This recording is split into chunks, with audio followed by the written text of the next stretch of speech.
Everybody's going to end up being muted tonight, and except for Toya, who will be doing the presentation. And it's a wonderful presentation, well thought out, very nuanced. There's a lot to learn. It's very exciting. Quick overview for those of you that don't know, most of you do.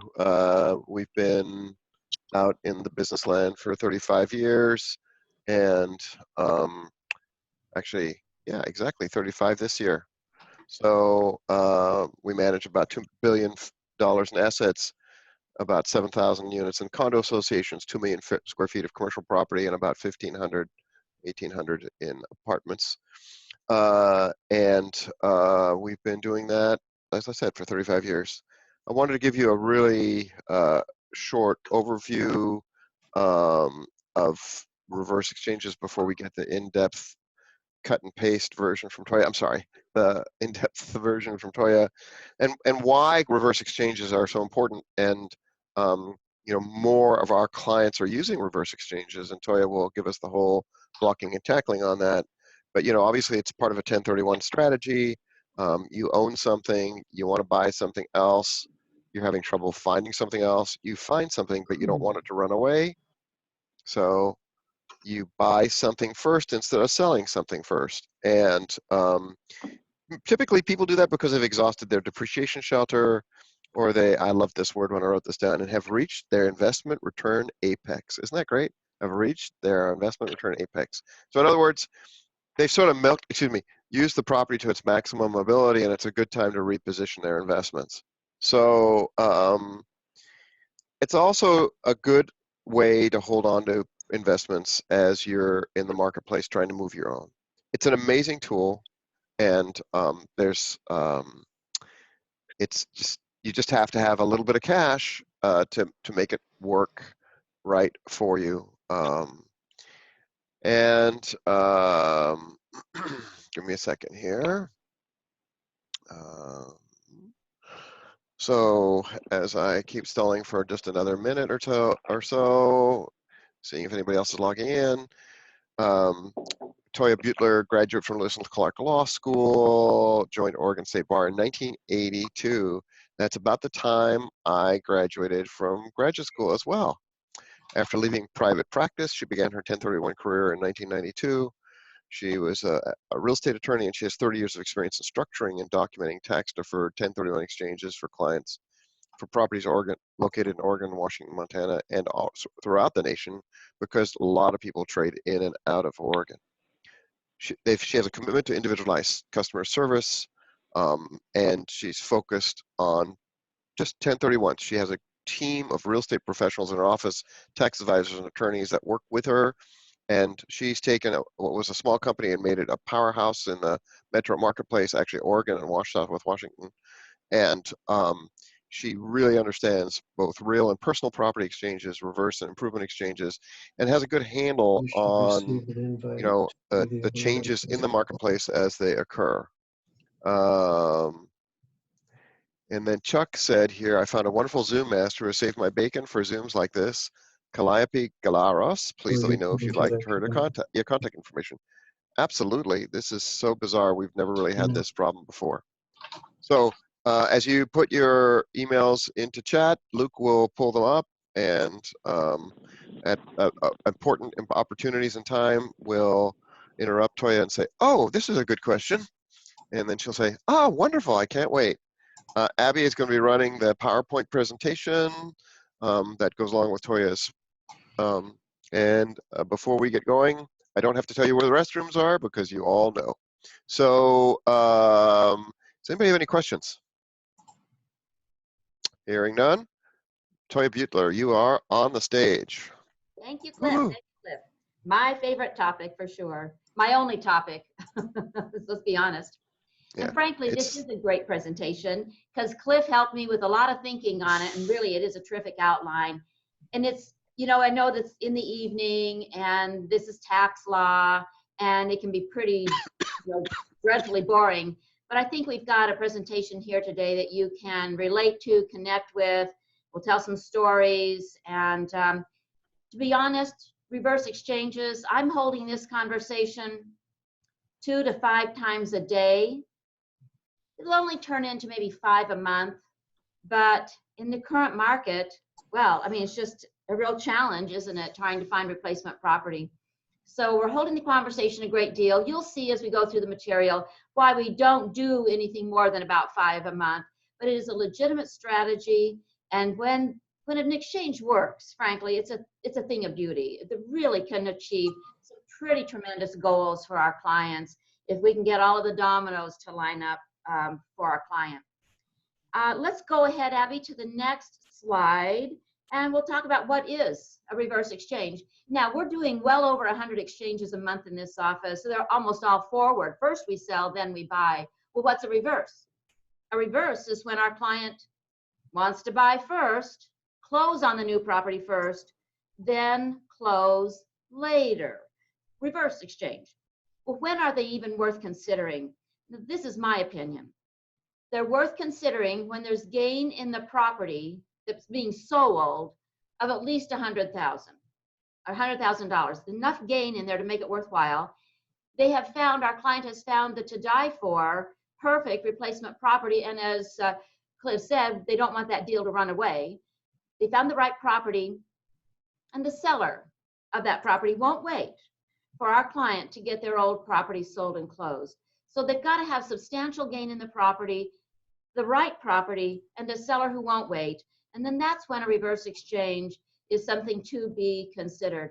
And please, as I am going through the materials, I do want to take the questions if they pertain to that particular slide, because we're going to move pretty quickly through the materials tonight. So interrupt at any time with those questions in the Q&A. But what is reverse? They're clients buying the replacement property first, closing on it first, selling later. Next slide. Well, what are the requirements of a reverse exchange? First of all, most importantly, the IRS will let our client buy the new property first, close on it first, sell later. But what they won't allow is for our client to be the owner of both the old and the new properties at the same time, which frankly, when I say that over the phone to somebody, it's usually met with silence, because that does not make, well, of course I'm going to own both properties. Well, you can't. The IRS will allow a reverse, but they won't allow the taxpayer, as they prefer to call them, they won't allow the taxpayer to own both the new property and the old at the same time. We're going to get into this in a moment, but you will see that what happens in a reverse is we, hand in the air, the exchange company, will end up being the temporary owner of one of the properties, the new or the old. We'll talk about each of those in detail. Our client can't own both. If they've already closed on the replacement property, and then they call me about wanting to sell something, it's too late.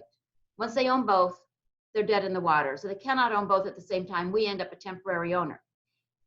Second requirement is that we still only have 180 days to do this reverse exchange, meaning that our company can only be the owner, our company or any exchange company can only be the owner 180 days. So we get no more time with a reverse exchange than we do with a forward. Still 180 days that we may own the property, during which time our client has to get the old property sold and closed. So still 180.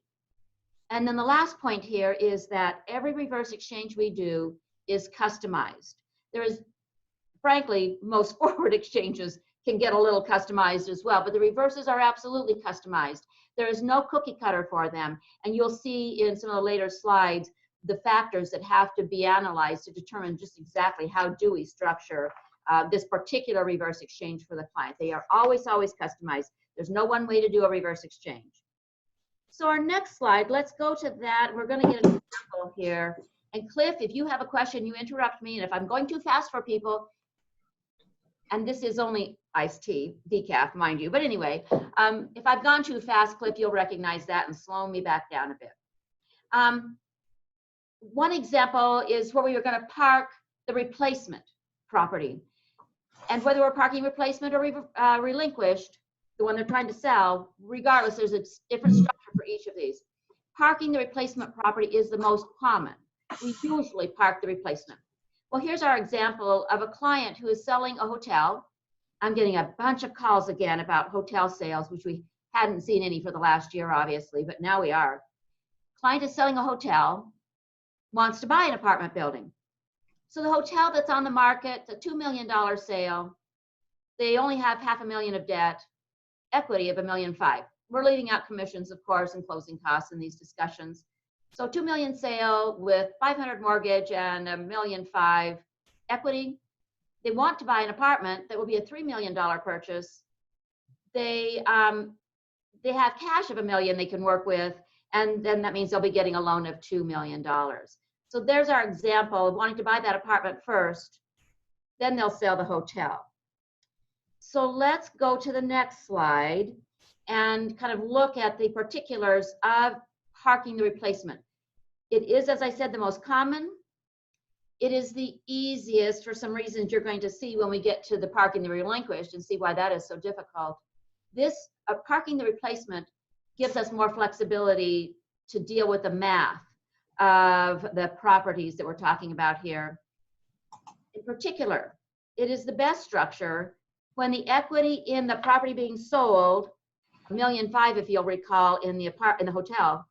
It's the best structure when the equity in the hotel is greater than the down payment for the apartment.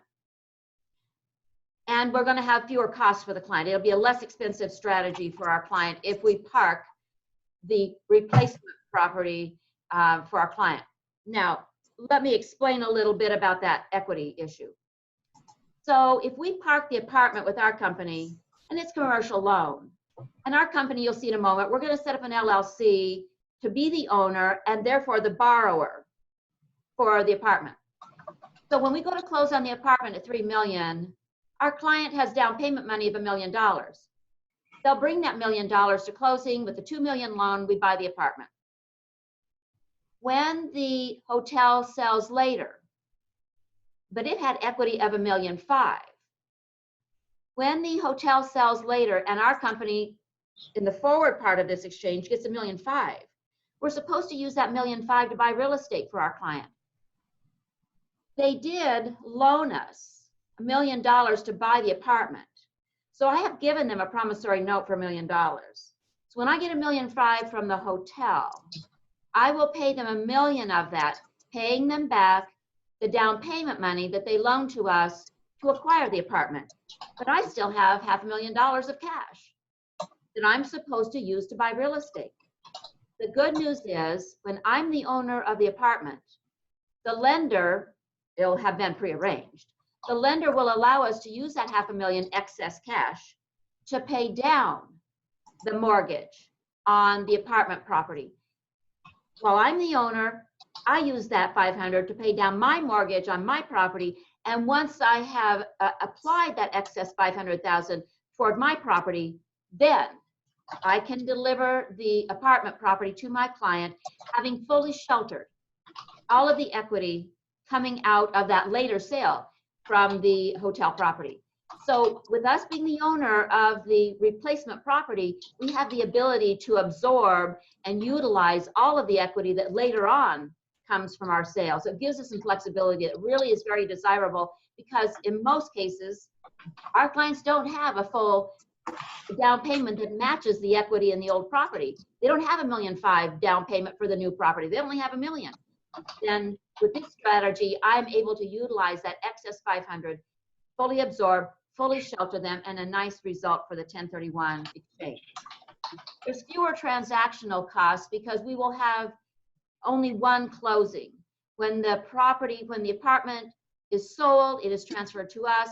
And when we transfer it to our client later on, there will not be a separate escrow with title insurance and recording fees. We can keep the transactional costs down if we can park this replacement property with us. I know that's a lot of information, but you're going to understand then why the fees are higher on these things. And the fees, I don't know that that's part of our discussion particularly, but our fees to park a property, we're not pretending, which is our usual forward exchange, pretend to sell, pretend to buy.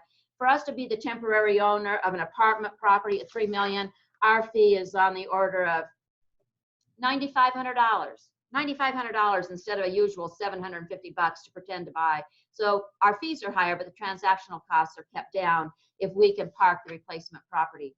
Let's go to the next slide where we look at the actual work that we perform in this office to pull off a reverse exchange. What are the steps of parking? a replacement property with the exchange company? Well, first of all, I have to find out how do they own the old property.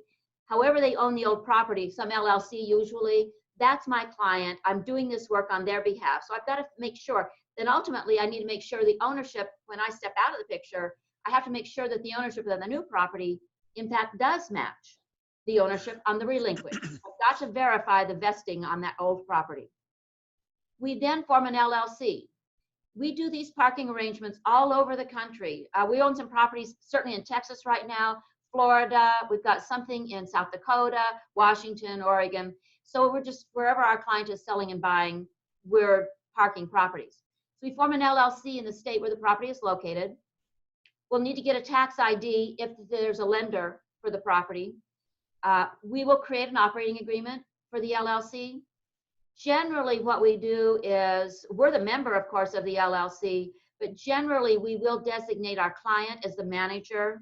That's a really nice approach, because then when we go to closing for a loan on that property, our client's the manager. They'll be signing directly all of the loan documentation in the capacity as manager for us. So we'll have an operating agreement. Our client's the manager. We will prepare escrow instructions for the closing. We have what is called a qualified exchange accommodation agreement. I'll say that fast 3 times. A qualified exchange accommodation agreement. Leave it to the Treasury, to Treasury Department and the IRS to come up with that nomenclature. That is the name of the contract between us and the client, the QEAA. That's the contract between us and the client under which we will hold the property only 180 days. That's the basic. We will talk about a different variation later. We will also have a lease agreement.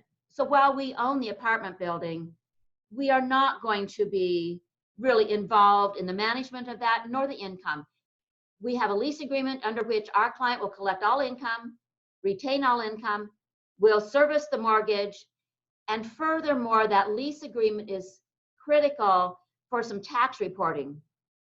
So while we own the property, we do have to report our ownership of that property on our tax return. So my CPA is going to charge me for that. So this lease agreement, through the lease payment, I'm not going to get into the nitty gritty here, but through that lease agreement, we report that we paid the mortgage interest and that we paid the property taxes, but there's an offsetting lease payment. So my client who can't take those deductions because they didn't own, they will have a lease expense with us. They're paying us lease that equates to whatever we paid out for paper we paid, the mortgage expense on that property and the property tax expense on that property. So the lease agreement allows for management of the property and for the specialized tax reporting that has to happen while we are the temporary owner. As I mentioned, there's a promissory note, whatever down payment money plus closing costs that our clients had to cover, we make that note as big as we possibly can. So when the sale proceeds come to us, we can pay back as much of those down payment and closing costs as we can through the sale proceeds that come later. There will be potentially loan documents that need to be dealt with, and we do require that the loan documents have some extra language in there. So I need to be in touch with the lender for this property, the commercial lender. We have to have some non-recourse language, of course, for Beutler. We don't want them coming to us if our client doesn't pay. And we will have language in there that allows for the change of ownership. And the language basically allows us to transfer the membership interest in this LLC we set up from Beutler to our client and their LLC. And we don't have to deed the property to our client. We can actually just assign them 100% of the membership of the LLC that we set up to own the property. And so we transfer the ownership of the LLC to the client, and that's effectively transfer of the real estate itself. So we need the loan documents to reflect those 2 requirements, hold harmless as to us, non-recourse, and then allowing for the change of ownership without any of that being a breach of the loan agreement. So Toija. Oh, yes, Cliff, yes. So how does that work when the client has one LLC already in existence? He's trying to trade those funds forward, but now he's transitioning into your LLC. Can you explain that?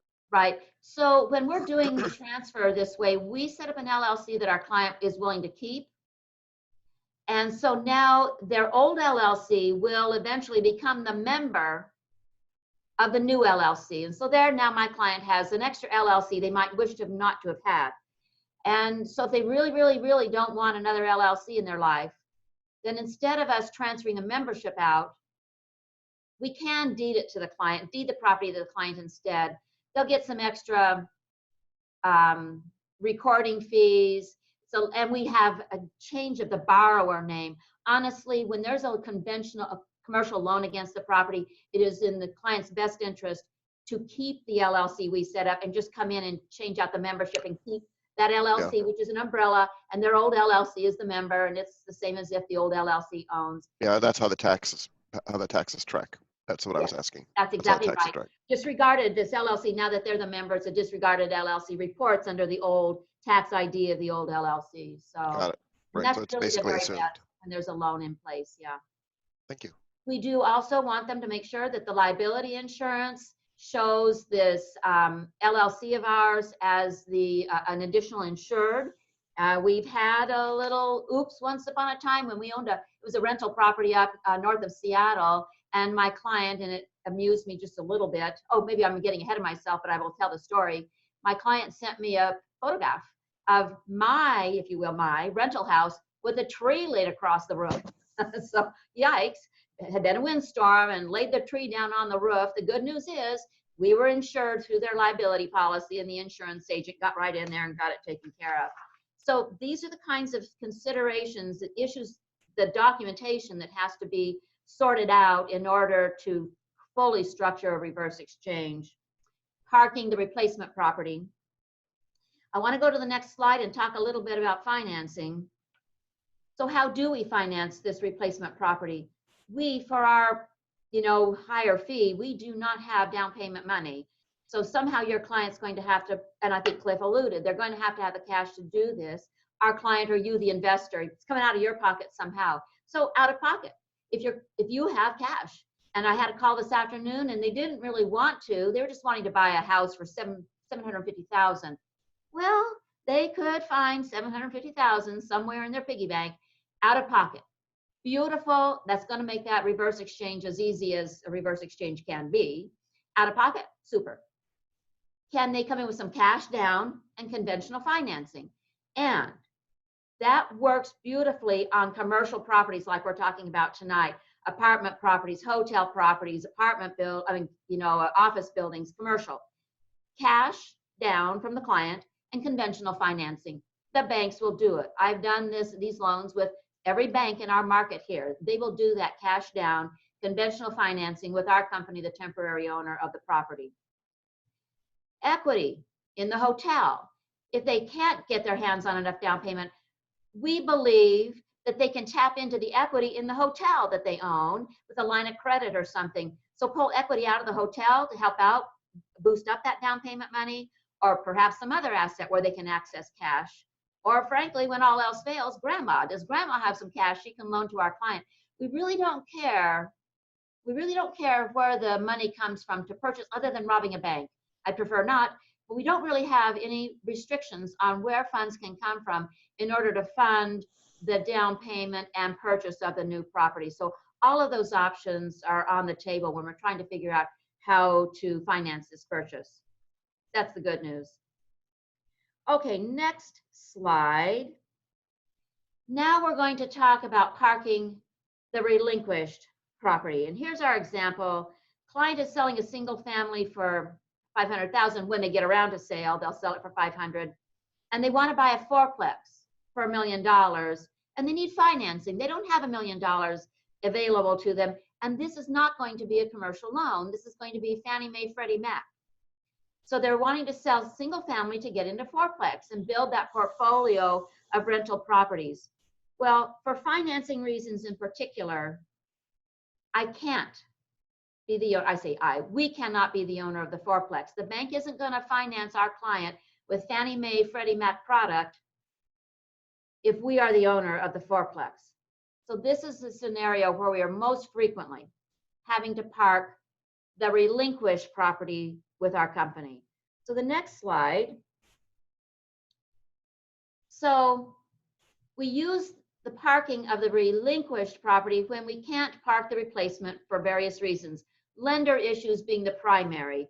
It's a 1 to 4 unit residential rental, and the bank isn't going to finance that. So we've got a lender can't do it in the parking arrangement where we're owning the replacement. They can't have our LLC in there. We'll park the relinquished when the replacement has environmental issues. You know, they've just got to clean up. We don't have an NFA letter yet. So if there are environmental issues that are a concern, we may have to park the relinquished. We very frequently park the relinquished when the replacement property is under contract, but the client is still having to go through some, you know, lot line adjustment. Maybe they're platting that property.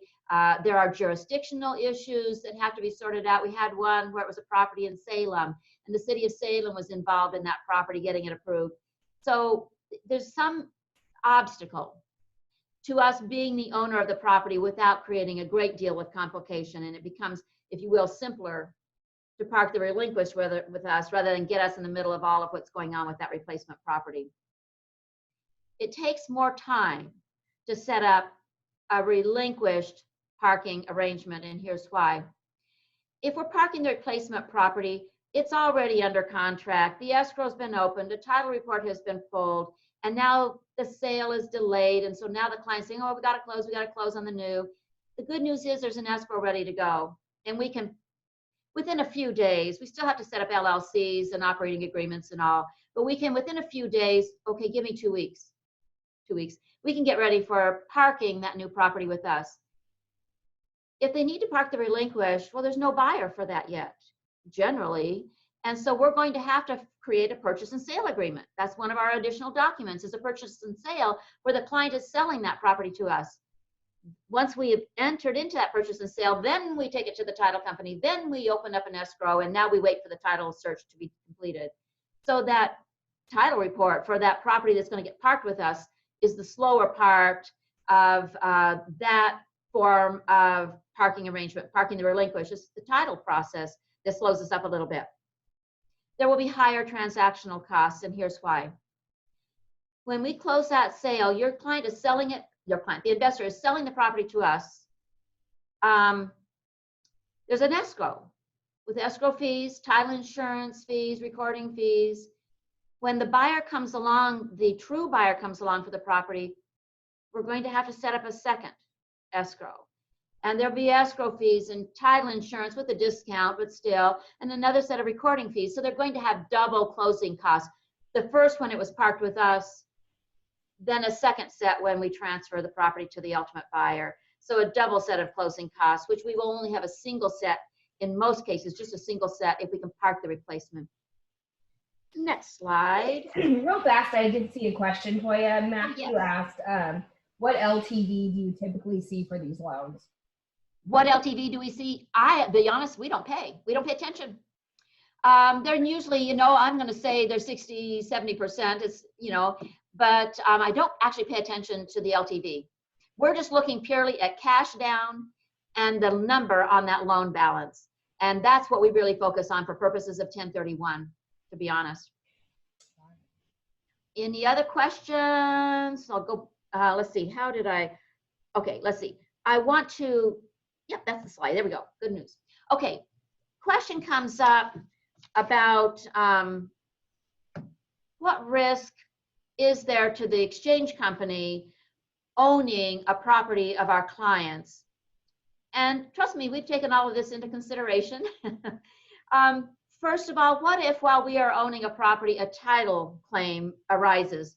Now, when we're parking the replacement property, that's not likely to happen because we just had that title report. And so, but if we did have something come along, well, we're looking to our client and their attorney about how they want to proceed. We can continue to own the property while they hash out that issue. Environmental. We do look at the properties in terms of environmental issues. I'll be honest, we are, although we as Cliff, thank you for saying we're a powerhouse in this market on 1031, and we are a powerhouse, we're still small, but mighty, but small. So honestly, in most of these reverse exchanges, our clients, they've got a deeper pocket than us. So there are times for a large client that we would in fact take a property a large client where we would hold a property with some minor environmental issues because our client's got the deep pockets, and if there becomes an issue, our client will take care of it. So in certain circumstances, we would even hold a property with some nominal environmental issues. That's not critical sometimes. Construction liens. We've had that while there was improvements being made, and then liens start to crop up, and we have some flexibility here. This happened to us a few years ago, and when it did, the attorneys for our clients told us to give the property back to the client, and they would go in there and take care of and do battle. So one of the unique features of a reverse exchange is we are not trapped in a 180-day time frame as we would be with a forward exchange, where we have no wiggle room on those deadlines. In a reverse, it is permissible, and it is contemplated in our paperwork, that if a difficulty arises and our client would like that property back in their hands, we can transfer it to them short of the 180. So when we had the construction liens show up, that construction project was done, and the attorneys asked that we transfer the property to the client so they could go in there and fight, and we returned the property back to the client when liens showed up. We have some flexibility in a reverse that we simply don't with the forward. Natural disaster, the tree falling on the roof. Now in that case, it's in our checklist that our client has got to make sure we're covered on their insurance policy, and so that generally is how that is resolved. So natural disaster, we've usually. So you gave that property back to the client to resolve the liens, and then he gave it back to you to close the reverse, right? It went back and forth, at that point. or he just blew the reverse out. So basically, his 1031 was dead at that point. Yeah, it was a reverse improvement. So we got some construction during our initial phase of ownership, but not what he'd hoped for. But we turned it back to him at that point of, at that stage of completion, and that was his value toward the 1031, and he went into court to fight the contractor on that deal. Yeah, he just called it a day right there. So you're saying that it's much trickier to do reverse exchanges with construction underway. It hugely is, and I'll tell you that if they're going to make improvements as part of the package, this is something that our client and we have been talking about quite often for a year ahead of time. If they want us to be the owner of the dirt and then add value to it, well, really, when we go into ownership of the dirt and can only hold it 180, then we buy on a Monday. We want the contractor in there pulling permits and breaking ground on Tuesday so they can get as much value in the ground within the 180. And we will do these reverse improvement exchanges when our client is trying to get 8 million in there in 180, 12 million in there in 180. Now, realistically, that's not likely to happen. So when we go into these with 180 days, our client's just going to do the best they can.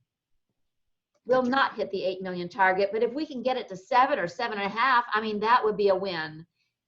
I will never know, frankly, where we are really at in terms of work performed within that 180. We don't go inspect these job sites in, Florida and Texas and South Dakota, but our client understands that the risk is theirs. They get as much done as they can, and it's up to them and their accountant to establish where were they in that project within that 180 when I do have to turn the property back to them.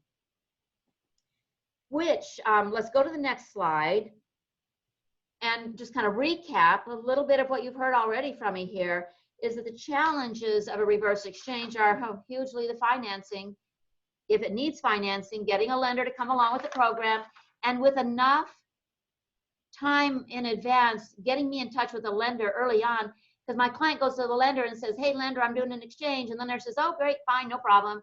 They don't understand. My client won't be the owner. We will. So I got to be talking to the lender to explain the whole story to them. And they can come around on commercial financing. They'll be able to do it. The expenses are higher. We're not pretending to buy a property. We really are going to be a temporary owner. So our fees are higher. Maybe we get extra transactional costs. Excuse me. The hassle factor, and I do say to people, first of all, remember I said before, it's not worth doing unless there's at least 100,000 of gain, at least. Hassle factor has to be factored in as well. Is it really, if there's a gain of 110,000, is it really worth doing all of this? I mean, hey, that's how we make a living in here, but I'm happy to do it. But I think that is not to be denied, the significant hassle factor of this whole parking arrangement. So And okay, let me do a quick example of another one example that might help. We had a client that wanted to buy a 50-unit apartment building. He owned a 14-unit free and clear, and he had cash, but he didn't have enough cash. So we ended up refinancing that property. We refinanced another property and borrowed on a line of credit to get the excellent. down payment together for the purchase of the 50 unit. And then we had a deal pending on the 14 unit that failed. And so we needed to get another deal going so we could make the reverse exchange happen. So there's a lot of flexibility in reverse exchanges that don't exist sometimes when you're trying to get a deal done. Yeah, that's a great example of we don't really care where that money comes from for the down payment. So they just raid every piggy bank they have. And that's a great way to put that whole thing together. Yeah. And only 180 days. In 180 days, yeah. Next slide. And oh, I will say too, we had a deal where it was a $4 million condo in Texas, and the deal failed on them. We were the temporary owner of the $4 million condo in Texas. And you know, if it fails, we'll come to this in a minute, I suppose, but if it fails with a forward exchange, when they've sold first and then they try to buy and it fails, whoa, they are paying tax. They're paying tax on the gain in that property that sold. If we are parking a replacement property and the sale doesn't come together in the 180, well, we transferred the $4 million condo to our client, and we hope that they are now the happy owner of two properties, the one they were trying to sell and the one that they weren't able to sell, or the one that we held. So a failure of a reverse exchange doesn't trigger a tax bill, but it does put them in ownership of the two properties. And if and when a seller ever comes along for the other property, then they got to go buy something else. And it cannot be paired to the original intended replacement property. So. Non-safe harbor reverse. So those improvement exchanges where there's no way, no how it's going to get done within the 180, or that we're going to get enough value within the 180. There was a case, the Bartell case mentioned here. There was a case out of Seattle market, if you recognize Bartell drugs. There was a case out of Seattle market where they were buying a new location and they wanted to build the new drugstore, and it was certainly going to take more than 180 days. I think they set it up for a 2-year time frame, and it took them 17 months before the project was done, and then they sold, and then they got audited, and the IRS came in there and looked at that and said, that is not a good exchange. You only get 180 days for a reverse exchange. And this taxpayer, Bartell family, went into court and fought, and in the end, that case sat on the judge's desk for 10 years. I kid you not, a full decade before the judge finally came out with an answer to, a decision on that case where the property was parked with the exchange company 17 months. And the judge, frankly, I'm just sure he was sick of the case by then, said, good exchange, go away. Parked for 17 months and said it was a good exchange. We were a little dumbfounded in the industry. And so I was very surprised when the IRS did not appeal the case. And why they didn't, I don't know. They didn't. But what they did do about a year later was they came out with a non-acquiescence. And they said, we're not going to be bound by that case. We don't think it was a good case. And so now in the Ninth Circuit where we are, Bartell case, maybe it's a good case. I wouldn't rely on it because the IRS came out and said they don't believe it works. And what they did say, though, is they do believe there could be a way to go beyond 180. And we've got one right now going on in the Tri-Cities where, again, it's new construction of a business location. And we set it up for a 2-year period because 180 days wasn't enough. Well, how do we go outside of the 180? We have to set it up right from the outset with this in mind that we're going to go beyond the 180.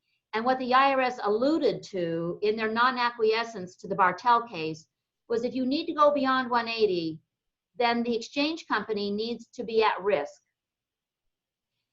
And so we believe that means that the exchange company needs to put some of its own capital in on the acquisition of the parked property and have risk, upside, downside. And so in consultation with excellent tax attorneys and CPAs and real estate attorneys, we ended up, I think it's a $6 million project in the Tri-Cities. We ended up coming in with $5,000 We put $5,000 at risk. I was good with that. And so we have to have skin in the game. If we're going to get beyond the 180, skin in the game, and I have to have my client working with a top tax attorney and a real estate attorney and CPA, and we would consider in the right circumstance trying to get beyond the 180.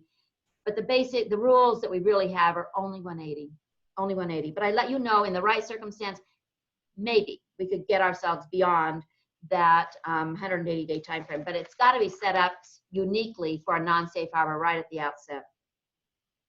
Next slide, and I'm being very efficient here. I'm talking too fast, I'm sorry. I'll go have a glass of wine later, but that won't help you.